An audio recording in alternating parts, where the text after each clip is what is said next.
pré-escola da Abrace, quer dizer, programinha de pré-escola, não era Abrace ainda. Era uma iniciativa 100% voluntária entre nós, as aulas aconteciam na casa das mães e tal. Como esse programa foi crescendo, outras turmas queriam abrir em outros lugares, e na casa, então, um queria fazer na casa dele, que era em outra cidade, como se fosse uma em Framingham, outra em Marlborough, assim, né? Aí a coisa foi crescendo, a gente foi percebendo que ter professor, e não só nós mães conduzindo as atividades, ajudaria muito. E em 2007 a gente começou um programa para atender crianças mais velhas. Esse inicial era só para crianças de 2 a 5. E aí então algumas mães começaram a questionar, puxa vida, o grupo de brasileiros está crescendo, por que a gente não faz um curso de alfabetização? Então nós começamos a pesquisar, passamos 2006, o ano todinho, um comitê de 5 pessoas, pesquisando material, pesquisando o site do MEC, fazendo telefonema, escrevendo e-mail para outras ONGs e tal. Descobrimos que não tinha quase nada, na verdade, de material, não tinha referência nenhuma para orientar como montar um programa assim do zero. Não tinha. Mas nós achamos uma fundação na Flórida, a fundação Vamos Falar Português, conversamos com eles, era uma iniciativa diferente, não era assim caseira como a nossa, mas a pessoa tinha algumas dicas para nos dar. Então, quando nós começamos o programa de alfabetização em 2007, era assim, os de pequenininhos continuava acontecendo grupos diferentes na casa das mães, tinha 8, 10, 12 crianças em cada um desses grupos. E aí a gente começou uma turma de alfabetização numa escola, em 2007. O interesse foi crescendo tanto, gente, que para uma região pequena, porque aqui em Washington, não sei o quanto vocês conhecem, mas aqui é como se fosse lá no estado de São Paulo, a região do ABC. Se atravessa a rua, você está no estado de Virgínia, se atravessa a rua, você está no estado de Maryland. É muito incrível, assim. Os impostos são diferentes, tudo diferente. E aqui, embora sejam 3 estados muito próximos, ou 3 regiões, não tem muito brasileiro. Nem se compara, nem a 1/10 do que vocês têm aí. Então, eu digo assim, o estado de Massachusetts, o estado de Nova York, o estado da Flórida, o estado da Califórnia, a gente costuma dizer que tem brasileiro sobrando, portanto é muito mais fácil encontrar professor também. Aqui a gente sofre muito, muito para achar professor. Então, a gente falava assim, não, a gente está com um programa de alfabetização, 10, 15 alunos é um número legal, tá ótimo. Acontece que um ano depois, a gente já tinha 30, não tinha ainda estrutura de várias salas de aula, a gente começou a ver o interesse, a demanda crescer mais do que a gente mais rápido do que a gente imaginou. Então, em 2008, eu e 2 outras mães, eu, a Aline e a Leila, apaixonadas pela causa, por essa coisa de liderança comunitária e tal, nos juntamos para pesquisar como era montar uma ONG, que responsabilidade tinha, o que precisava acontecer, e em 2009 nasce o nome Abrace. Então, o nome Abrace é um nome que nasceu desse grupo pesquisando, pensando, e desde o começo tem muito a ver com a missão, do jeito que a gente acredita que as coisas devam ser numa organização em que a meta é plantar o orgulho das nossas raízes, semear essa coisa da identidade brasileira. Então a gente sempre disse assim, Abrace faz uma associação com o abraço, que é um negócio muito brasileiro, né? uma coisa do carinho do brasileiro e tal, mas também é o abrace essa causa, o abrace as suas origens, abrace a sua história. E tem muito a ver com o embrace do inglês, né? Então a gente sempre gosta de, quando fala do significado do nome, gosta de valorizar isso. Paralelamente, uma coisa interessante de eu compartilhar com vocês é que quando eu saí do Brasil, a minha experiência, eu trabalhava em empresas grandes, com comunicação, com lidar com o público interno, com ações, instrumentos, jornal, revista, coisas que demandavam reuniões com as pessoas, ajudar as pessoas a entender novos processos. Então, eu fazia algumas coisas na área de educação, mas a minha área nunca tinha sido educação, até eu mergulhar de cabeça nesse projeto, que começou lá em 2005, e a gente começou a estudar, e eu fui aprendendo com educadores que estavam comigo, etc. E aí, de 6, 8 anos para cá, só o que eu pesquiso, leio, estudo, e cursos que eu faço, etc., são relacionados a esse campo que dizem que é uma especialidade dentro do ensino-aprendizado de línguas, que é o campo do PLH. Uma coisa interessante que eu falei para a Raquel, que eu achava que valeria a pena falar para vocês rapidinho, é assim. Quando a Abrace nasceu, não existia muita referência, etc. Mas quando o nome Abrace, quando a gente registrou a Abrace como tal, em 2009, já existia um movimento do governo brasileiro que os consulados mais ativos, mais envolvidos com a comunidade podem testemunhar, que foi o movimento dos brasileiros no mundo. Em 2008, aconteceu uma primeira conferência em que o Itamaraty, lá no Brasil, convidou lideranças do mundo inteiro. Nós éramos, eu acho que uns 80, com todas as despesas pagas, para sair de onde a gente morasse, de qualquer país do mundo, para ir para o Brasil discutir como era a vida do imigrante aqui fora. Quais são as dificuldades, quais são as facilidades, o que o imigrante tem realizado e o que o imigrante tem de dificuldade. E aí, nessas conferências, a gente também começou a compartilhar a Abrace e algumas outras associações que foram nascendo. Teve uma conferência em 2008, outra em 2009, 2010, depois só em 2013. Nessas conferências, a gente vem batendo água mole em pedra dura com o Ministério de Relações Exteriores, com o MEC, como é importante olhar para a questão da educação dos brasileirinhos no exterior. É sim também importante a educação de adultos no exterior, mas cada um defende o seu foco. Então a gente diz, se a gente quer que esses filhos de brasileiros não se sintam perdidos, que eles tenham valor, eles deem valor à sua nacionalidade, valor às origens das suas famílias, um dia eles podem voltar para o Brasil, ou mesmo que não voltem, né, que sejam cidadãos que valorizem as suas identidades. E isso tem sido muito interessante, esse movimento do governo, porque o governo, sempre que pode, ou o MRE com o MEC, tem procurado fazer progressos para valorizar o português como língua de herança. Então, inclusive, o nome português como língua de herança surgiu em 2009, numa dessas conferências em que eu e o professor Vivaldo, aqui da Georgetown, nós participamos lá no Brasil. E a professora Clemence, a gente tinha um ciclo de oficinas de professores, para professores de português para crianças aqui em Washington. A gente convidava gente de todo lugar, vinha gente da Califórnia, vinha gente da Flórida, teve gente até da Europa um ano que vinha nas oficinas que a gente fazia. Um ano a professora Clemence falou assim, da Harvard, que agora até está com um grave problema de saúde, está um pouco afastada, caso alguém de vocês conheça. A professora Led gostava e conhecia muito a professora Clemence. A professora Clemence um dia cutucou a gente e lançou um desafio. Ela disse, olha, professor Vivaldo e Ana Lúcia, não dá mais para vocês ficarem dizendo que esse campo é um campo de língua segunda, língua não materna, língua o quê? Precisa achar um lugar para esse trabalho que vocês vêm realizando. Por que vocês não avaliam o trabalho que outras línguas fazem e identificam como heritage language? Foi aí que a gente começou a chamar como língua de herança e o termo foi espalhando e o pessoal dessas conferências brasileiras no mundo gostou, achou que tinha tudo a ver e tal. Então, quanto mais a gente pesquisa hoje em dia, muitos dos estudos já partem de estudos do heritage language mesmo, né? A gente não precisa reinventar a roda. Mas para português, para a nossa língua, para os nossos desafios com os nossos alunos, não tem praticamente nada. Nem estudado, pesquisa assim, e nem muito menos publicado. Então, chega de muita falação. Por isso que eu comentei rapidinho no roteiro dos meus tópicos, eu queria contar um pouquinho da história do que eu falo do PLH, porque é um negócio legal, assim, ver que a gente achou um lugar. Só um minuto, Ana Lúcia. Então, só para a gente estar acompanhando, porque nós temos os seus slides aqui. Você vai começar agora, então, com os tópicos, é isso? Eu já fiz a minha apresentação inicial e já fiz resumo da história. Resumo da história. Então, nós vamos... Aí eu quero fazer uma reflexão importante entre a missão né, do trabalho do Metro West Mission Hub com a missão, o sonho para o Portuguese Plus em si.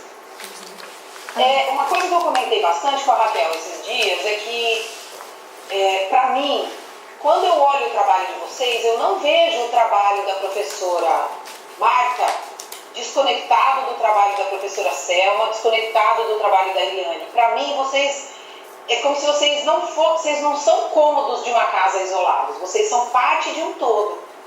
E esse todo, da mesma forma que esse todo dá mais importância, dá mais representatividade para o trabalho de vocês, também é importante que quando a gente pensa assim, bom, se eu sou parte de um todo, para onde está indo esse todo? O que é esse todo? Qual o papel? Eu sou parte de uma família. O que essa família pretende fazer? Então, eu achei legal, quando eu li a missão do Metro West Mission Hub, eu achei linda essa história de algumas igrejas ou alguns lugares diferentes se unirem para ajudar a comunidade brasileira.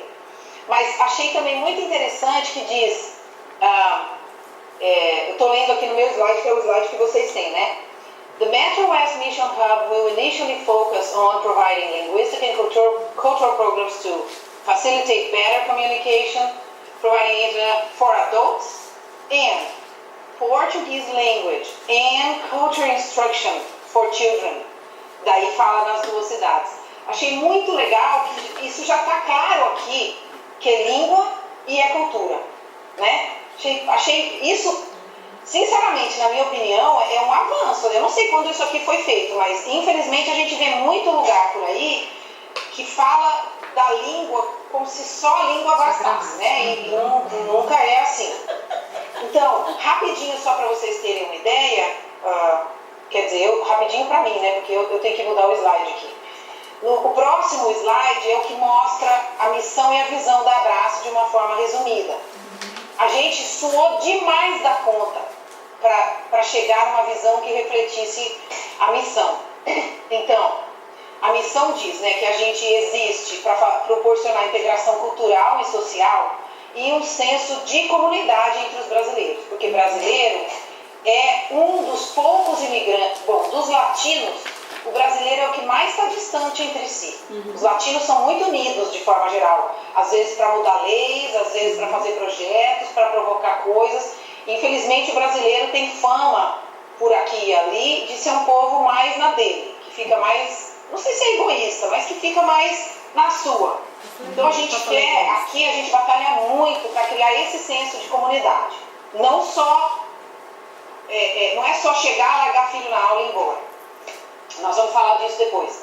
Adultos e crianças que valorizem a sua identidade brasileira, porque se a gente só quiser promover isso com as crianças, se os adultos estão anêmicos desse amor, desse valor da sua brasilidade, se os adultos não têm orgulho da sua história, como é que eles querem que os seus filhos tenham? Né? Se a boca fala do que o coração está cheio, se a gente maltrata o país, como é que a gente quer que o filho aprenda a conversar ou tenha motivação, né, para dar valor para aquela herança dele?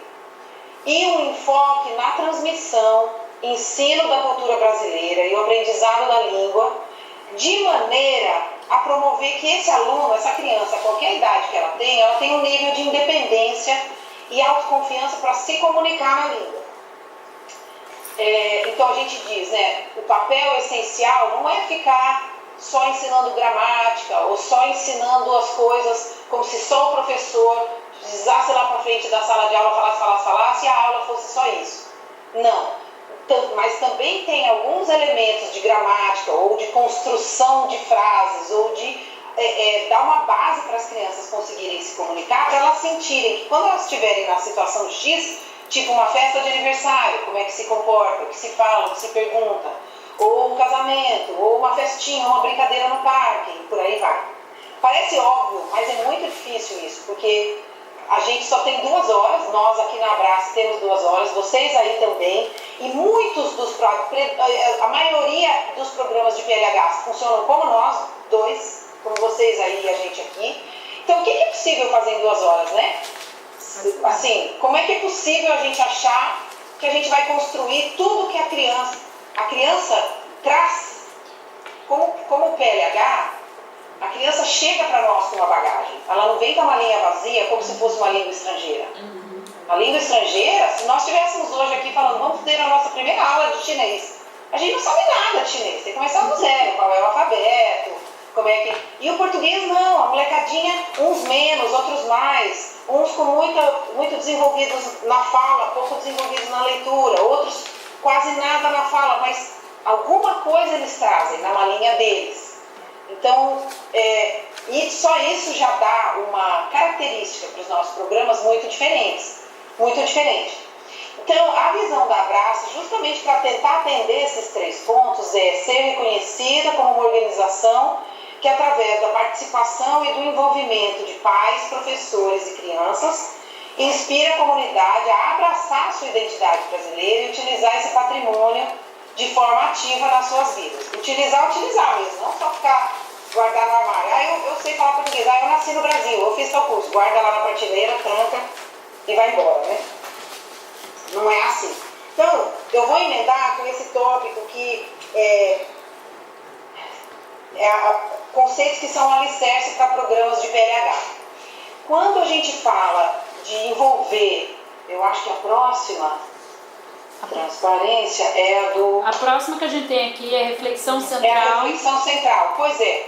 Quando a gente fala de criar uma comunidade, esse senso de comunidade, é porque a gente sabe que se a criança chega nos nossos programas como um falante de herança, como um aprendiz de herança, ele já tem algum pedacinho dessa herança recebida.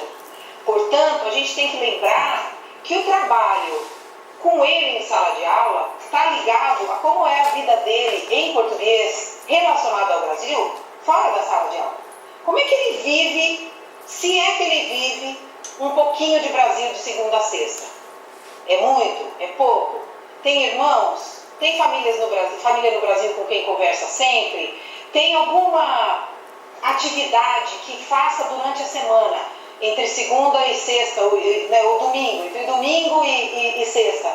Alguma atividade que dê oportunidade para conviver em português, ou aprender uma brincadeira em português, ou assistir um filminho, ou essas atividades, ou essa alimentação fora da sala de aula, é essencial para esse aluno entender que o pedacinho dentro da sala de aula é só um complemento, é uma vitamina concentrada, digamos assim, como se a gente pegasse a chance de fazer assim, na cabecinha deles. E é também uma chance, por isso o conceito de comunidade é forte, é também uma chance para a criança que às vezes vê a mãe falando em português com ele, mas na escola não tem outras mães. Não tem tantas mães falando em português, ou tem outras mães que poderiam falar português, mas falam inglês. Então tem criança que se sente muito estranho, que não quer que a mãe fique falando aquela língua estranha na frente do amigo, ou na frente de visita, ou na frente...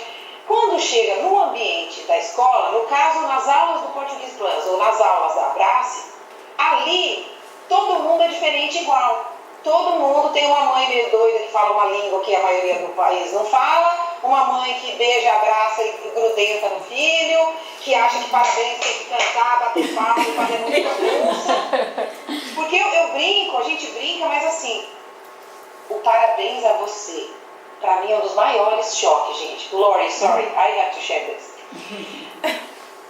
O parabéns lembra, às vezes, o americano, lembra às vezes mais velório do que parabéns. Sério. Happy birthday to you. Happy birthday to you. It's the same sentence. Eu nunca imaginei desse ponto. Eu também não. É uma coisa boba. Tem lugares que comemoram diferentemente, etc. Mas é a velha história. Quando você vai numa festa de aniversário de brasileiro, é uma zona, todo mundo fala ao mesmo tempo, tem um monte de comida, tem hora para chegar e não tem hora para sair. É uma bagunça, o povo é folgado, entra na sua sala, é uma delícia. Quer dizer, a brasileirada que não tá americanada, vai, digamos. Então, quando a criança entra no Português Plus, ou quando a criança entra na Abrace, o convite é para que ela esteja pisando num pedacinho verde e amarelo. É um pedacinho de Brasil em que fazer carinho pode, a tia, sendo chamada de tia ou não. Se a criança chora, pode pegar no colo, não é aquela coisa proibida de que não pode ter o toque, que é tão tradicional, pelo menos nas escolas aqui, na nossa região, tem muito essa coisa de que não pode ficar abraçando, não pode ficar pegando, não pode fazer carinho. Fala que é igreja. Aqui, na verdade, aqui é assim, Ana Lúcia, porque na verdade é uma igreja, né? E na história, no passado, eles tiveram muitos problemas com pedofilia, enfim, porque é um foco, né? para esse tipo de pessoa. Então, hoje em dia, nós professoras passamos todos por o Safe Church, que é um curso online, que a gente trabalha bastante esse ponto. E tem toda essa questão da cultura, e a gente respeita, né? Porque é uma igreja americana que abriu os braços para a gente poder estar trazendo esse programa para cá. Então, na verdade, essa questão desse carinho, desse contato, abraço na criança, a gente já deixa mais mesmo profissional, uma certa distância. Mas tá? para a escola ainda pode. Mas chama de tia. Mas a questão de sim, a gente chama de tia. Tem brasileirinho. Não, se quiser abraçar, eu deixo. Turminha da igreja, que também é a turminha Na verdade, é a turminha, às vezes a criança cai e chora. Não, na verdade todas elas estão falando isso. Existe sim esse acolhimento pela nossa parte, mas a gente sempre mantém, né? Claro. Não, A gente senão se protege. também tem uma fronteira delicada, porque senão vira zona, né? Não é isso. Não é bagunça, não é a casa da tia ou da sogra, né? Mas os meus alunos, eu encontrei um aluno sábado, numa festinha da igreja, assim, era até o Brasil Fest, que a igreja lá em Malvern faz todo ano. Ele veio correndo e me abraçou.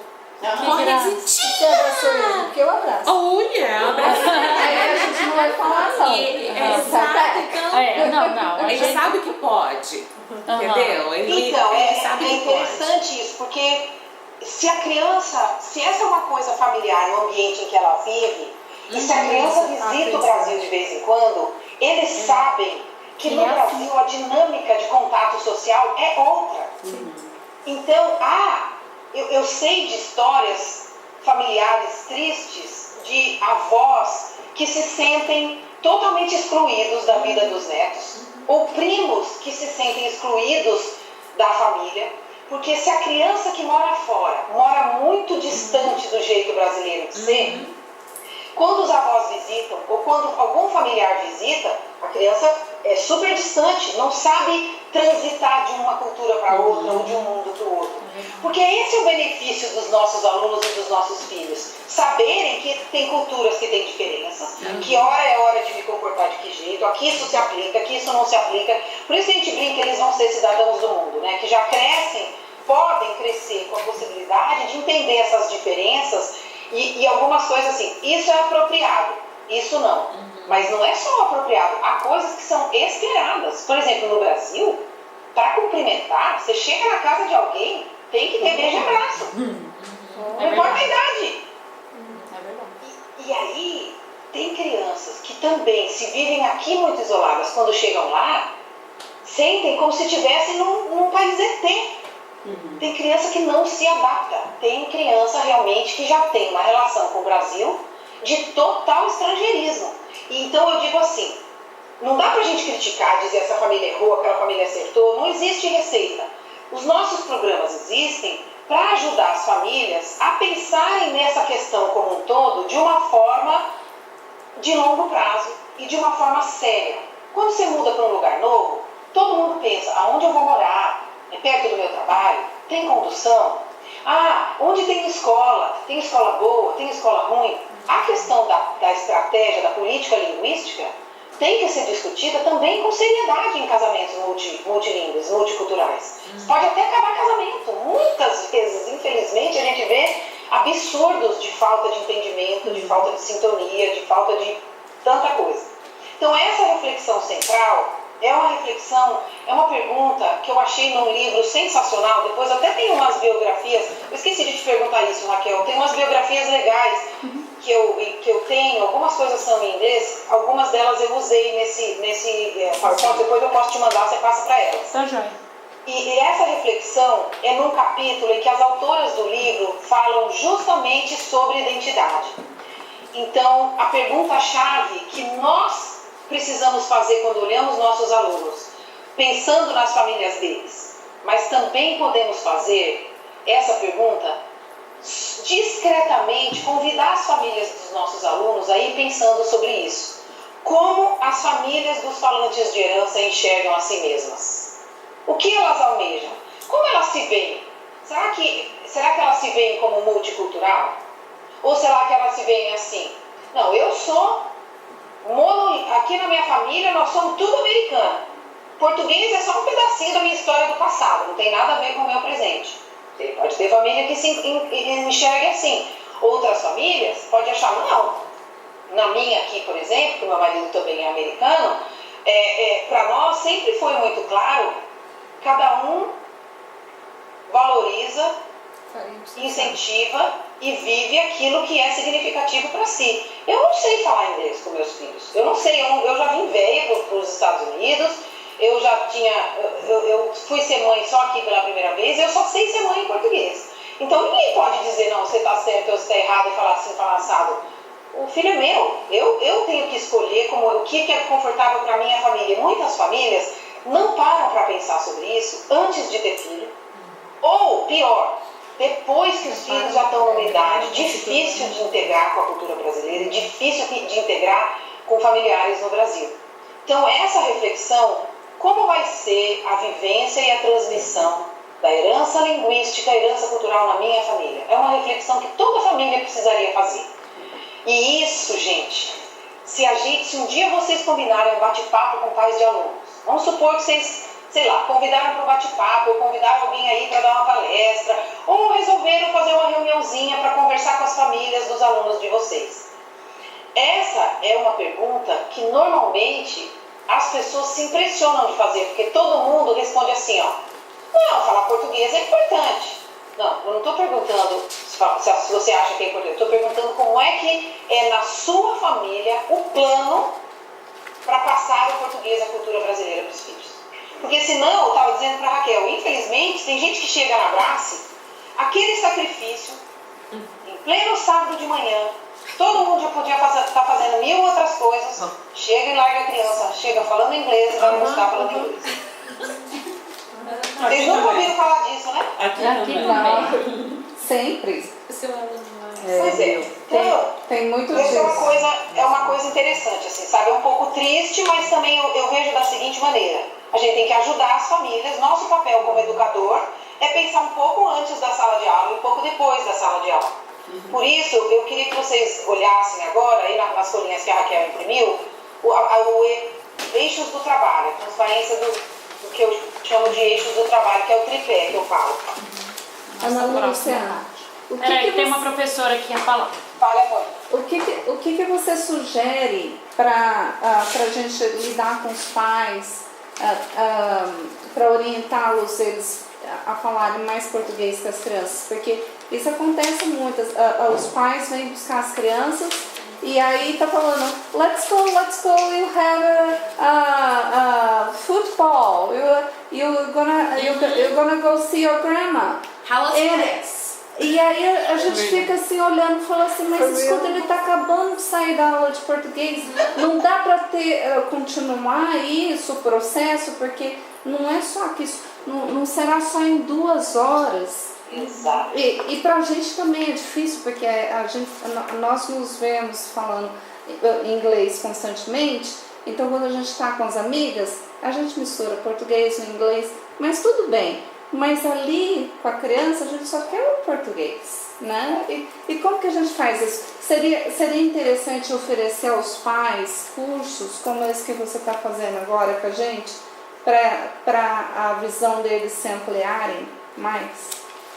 Claro que não. Eu acho que tem alguns caminhos. Cada comunidade precisa pensar um pouco. Essa é uma pergunta, Eliane, que eu adoraria que a Raquel me contasse, que vocês debateram sobre ela e vocês mesmas encontraram algumas ideias. Porque a gente que está no lugar conhece melhor a dinâmica das famílias, não só as famílias de alunos, às vezes famílias de amigos dos alunos também. Uma estratégia que a gente usa aqui, sempre a gente procura ter um calendário de palestras para pais de alunos, palestras que não sejam só para falar de educação não, porque senão eles começam a achar muito chato, tem que ficar só indo falando sobre isso, sabe? A gente, por exemplo, escolhe temas assim, a importância da literatura ser incentivada logo cedo, e daí enfia alguma dica, algum conselho ali no meio, e por aí vai. Uma coisa que eu percebo que dá um bom cutucão para as famílias é comunicações enviadas com alguma frequência seja pela coordenação do Português Plus, ou seja por vocês, professoras, eu acho menos importante a lição de casa para os alunos, sinceramente, e mais importante uma perolinha de algum convite, algum cutucão, alguma pergunta para as famílias pensarem de vez em quando. Então, se você percebe que a família vem buscar a criança, vamos supor que é sempre a mesma, ou tem sempre as mesmas 2 ou 3, vem sempre buscar a criança falando em português.